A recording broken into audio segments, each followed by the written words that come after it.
Current affair की series में आप सभी का पुनः स्वागत है। आज 27 मई 2020 इस वीडियो में डिस्कशन करेंगे हर रोज़ की तरह हिमाचल प्रदेश राष्ट्रीय तथा अंतर्राष्ट्रीय करंट अफेयर्स के बारे में। आइए सबसे पहले शुरुआत करते हैं हिमाचल प्रदेश से। पहला प्रश्न है, हिमाचल सरकार द्वारा खोले जा रहे 14 आदर्श स्कूलों अटल आदर्श स्कूलों में आधुनिक सुविधाओं को सुनिश्चित करने के लिए प्रत्येक स्कूल को कितना बजट मुहैया करवाया जाएगा। This is very important question. कुछ ही दिन पहले आपने न्यूज़पेपर में एक स्टेटमेंट पढ़ी होगी कि हिमाचल प्रदेश सरकार 14 अटल आदर्श स्कूलों को खोलने जा रही है। देखिए, सबसे बड़ी बात तो ये है कि वर्तमान में निजी स्कूलों का जाल बहुत ज़्यादा बढ़ चुका है, तो ऐसे में यदि सरकार अत्याधुनिक सुविधाओं से लैस स्कूल खोलेगी तो सरकारी शिक्षा की पुनः स्थापना की जा सकती है। तो सरकार का कुछ ऐसा ही प्रयास है कि अत्याधुनिक सुविधा से लैस स्कूल खोले जाएंगे। और देखिए, प्रत्येक स्कूल के लिए 50 लाख की फंडिंग की व्यवस्था भी की गई है। हिमाचल प्रदेश सरकार द्वारा कोरोना वायरस से निपटने के लिए कर्फ्यू लगाने का अंतिम निर्णय किसको दिया है। सरकार ने कहा है कि 31 मई 2020 तक तो कर्फ्यू लगा रहेगा, लेकिन उसके बाद जो जिला के डीसी साहब है, उपायुक्त महोदय है, वो निर्धारित करेगी उन्हें लगता है कि कितना ज़रूरी है तो आगे भी इसको बढ़ाया जा सकता है। जैसे कि अभी आपने देखा होगा 2 दिन पहले ही हमीरपुर और सोलन में इसको एक्सटेंड कर दिया गया है 30 जून तक। हिमाचल प्रदेश सरकार पंचायतों को वित्तीय सहायता पहुंचाने के लिए किस वित्त आयोग की सिफारिशों को लागू कर रही है। तो याद रखिएगा, जो 15वां फाइनेंस कमीशन है उसकी रिकमेंडेशंस लागू की जा रही है। मैंने आपको इसमें एक दिन करंट अफेयर्स में पढ़ाया था कि पंचायत को कितना प्रतिशत खर्चा करने का अधिकार होगा, उसके बाद जो हमारी ब्लॉक समिति होती है उसको कितना प्रतिशत खर्चा करने का सरकार ने आदेश जारी किए थे, और इसमें जो हिस्सेदारी थी जिला परिषद की कितनी थी, ये आप लोगों ने कमेंट सेक्शन में लिख के बताना है। यदि आप लोगों को इस प्रश्न का उत्तर नहीं आता तो पिछले 2 या 3 दिन के हमारे वीडियो देखिएगा, उसमें आपको इसका उत्तर मिल जाएगा। हिमाचल प्रदेश सरकार द्वारा 25 मई 2020 को कितने प्रतिशत स्टाफ को सरकारी कार्यालयों में उपस्थिति देने के आदेश जारी किए हैं। तो करीब पहले के 30% के ऑर्डर थे, उसके बाद वर्तमान में 25 मई 2020 को कहा गया है कि कम से कम 50% स्टाफ की प्रेजेंस जरूरी है इस कोरोना वायरस के बीच में भी, ताकि सरकारी कार्यालयों का काम भी सुचारू रूप से किया जा सके। ब्यास सतलुज लिंक परियोजना हिमाचल प्रदेश के किस जिला में संचालित की जा रही है। देखिए, 2 नदियों के नाम है ब्यास और सतलुज। दोनों नदियां का एक लिंक परियोजना है जो कि कहाँ पे स्थित है, मंडी जिला में है। देखिए, ये बहुत महत्वपूर्ण प्रश्न है क्योंकि इसमें से सुंदरनगर में एक झील भी बनाई गई है, उसके बाद डैहर में पावर हाउस है जहाँ पे इसका बिजली का निर्माण किया जाता है, और उसके बाद जो ब्यास का पानी है वो सतलुज नदी में गिरा दिया जाता है। भारत के किस राज्य द्वारा खेल को उद्योग का दर्जा दिया गया है। देखिए, नेशनल करंट अफेयर्स में पहला प्रश्न बहुत ही महत्वपूर्ण है।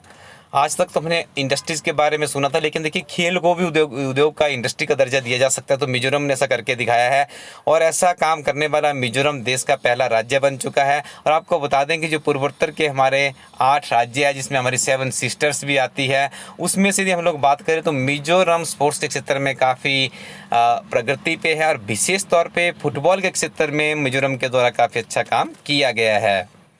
हाल ही में अरतीज अडूरिज ने खेल जगत से संन्यास लेने की घोषणा की। इनका संबंध किस खेल से रहा है। तो ये फुटबॉल के खिलाड़ी थे, याद रखिएगा। और एक प्रश्न आपको ऐसा जरूर किसी न किसी परीक्षा में देखने को जरूर मिलता है।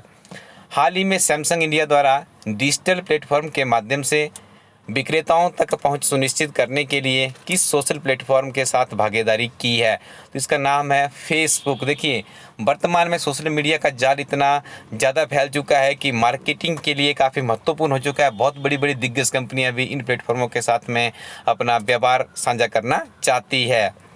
अमेरिकी कॉमर्स डिपार्टमेंट ने चीन की कितनी कंपनियों एवं संस्थाओं को ब्लैक लिस्ट कर दिया है। तो 33 को ब्लैक लिस्ट कर दिया गया है कोरोना वायरस के कारण ही। और डोनाल्ड ट्रंप साहब चीन के प्रति काफ़ी कड़ा रुख उन्होंने अख्तियार किया हुआ है। देखना दिलचस्प होगा कि वर्तमान में दोनों देशों के संबंध किस तरह से आगे बढ़ते हैं। 22 मई 2020 को विश्व स्वास्थ्य संगठन के एग्जीक्यूटिव बोर्ड के चेयरमैन का पदभार किसने संभाला? तो इनका नाम है भारत के स्वास्थ्य मंत्री डॉक्टर हर्षवर्धन जी। पहले भी ये प्रश्न हमने डिस्कस कर लिया था, पर आप तिथि भी याद रखिएगा। अलाइड की परीक्षा में 1-2 बार डेट सीधी पूछ ली गई थी कि भारत और किस देश के बीच में कौन सा समझौता किस तिथि को हुआ। तो यहाँ पे मुझे लगा पूछा जा सकता है कि इनकी अपॉइंटमेंट कब हुई थी, कब एग्जीक्यूटिव बोर्ड के चेयरमैन बने थे। तो याद रखिएगा 22 मई 2020 को। इसमें देखिए 2-4 टाइम्स आ रहा है, तो आप इसको कभी भी नहीं भूल पाएंगे। रिलायंस इंडस्ट्रीज लिमिटेड द्वारा अमेरिका की किस कंपनी को 2.32% की हिस्सेदारी 11,367 करोड़ रुपए में बेची है? तो इसका नाम है KKR। यहाँ इस कंपनी की यदि हम बात करें एशिया में, तो ये सबसे बड़ा निवेश है। और काफ़ी दिनों से आप लोग देख रहे होंगे समाचार पत्रों में कि जो हमारी रिलायंस इंडस्ट्रीज़ है वो विभिन्न तरह के सेक्टर्स में बाहरी इन्वेस्टमेंट को भी लाके अपने उद्योग को आगे बढ़ाने के लिए प्रयासरत दिख रही है। टिड्डों के हमले से भारत का कौन सा राज्य सबसे ज़्यादा प्रभावित हुआ है? तो इस राज्य का नाम है राजस्थान। और पिछले वर्ष भी टिड्डों ने पाकिस्तान में बहुत भारी तबाही मचाई थी, और पाकिस्तान से होते होते हुए इस बरस देखिए हमारे राजस्थान में पहुंच चुका है। और ये काफ़ी घातक है किसानों के लिए, क्योंकि जब ये आक्रमण करते हैं तो पूरी की पूरी फसल को ध्वस्त कर देते हैं। मोहाली हॉकी स्टेडियम का नाम किस खिलाड़ी के नाम पर रखा जाएगा? तो हाल ही में जिनकी डेथ हुई है इनका नाम है पूर्व हॉकी खिलाड़ी बलबीर सिंह। तो इनका नामकरण कर दिया गया है, जो मोहाली का हॉकी स्टेडियम से जाना जाएगा स्वर्गीय बलबीर सिंह हॉकी खिलाड़ी के नाम से। सऊदी अरब के विख्यात पत्रकार जमाल खशोगी की हत्या कब हुई थी? अक्टूबर 2018 में हुई थी, और काफ़ी ज़्यादा सुर्खियों में प्रश्न रहा था। विभिन्न तरह के कम्पिटिटिव एग्जाम में यहाँ से प्रश्न भी पूछा गया था, लेकिन आप लोगों के साथ साझा इसलिए किया जा रहा है क्योंकि जो उनका परिवार था उन्होंने केस किया था। और अभी ऐसी खबरें आ रही है सोशल मीडिया और विभिन्न तरह के समाचार पत्रों के माध्यम से कि ये केस को वापस ले रहे हैं। कारण क्या होगा कोई नहीं जानता, अब इसकी पुष्टि भी नहीं हो पाई है। लेकिन आप लोग याद रखिएगा, पुनः प्रश्न किसी परीक्षा में पूछा जा सकता है। भारत की बहुप्रतीक्षित मानव युक्त अंतरिक्ष गगन मिशन के लिए किस देश द्वारा अंतरिक्ष यात्रियों को प्रशिक्षण दिया जा रहा है? तो इस देश का नाम है रूस। रूस हमारे गगनयान के लिए अंतरिक्ष यात्रियों को प्रशिक्षित कर रहा है। अमेरिका ने कोरोना के कारण किस देश के यात्रियों पर देश में आने पर पाबंदी लगा दी गई है? तो ब्राज़ील से आने वाले यात्रियों पर फिलहाल अमेरिका के द्वारा पाबंदी लगा दी गई है।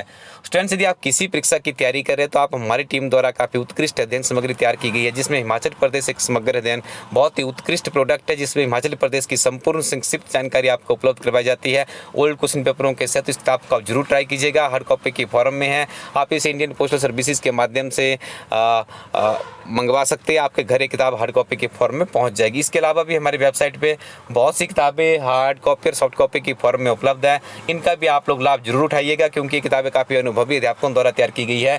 Thank you very much. Keep watching इला स्टडी यूट्यूब चैनल।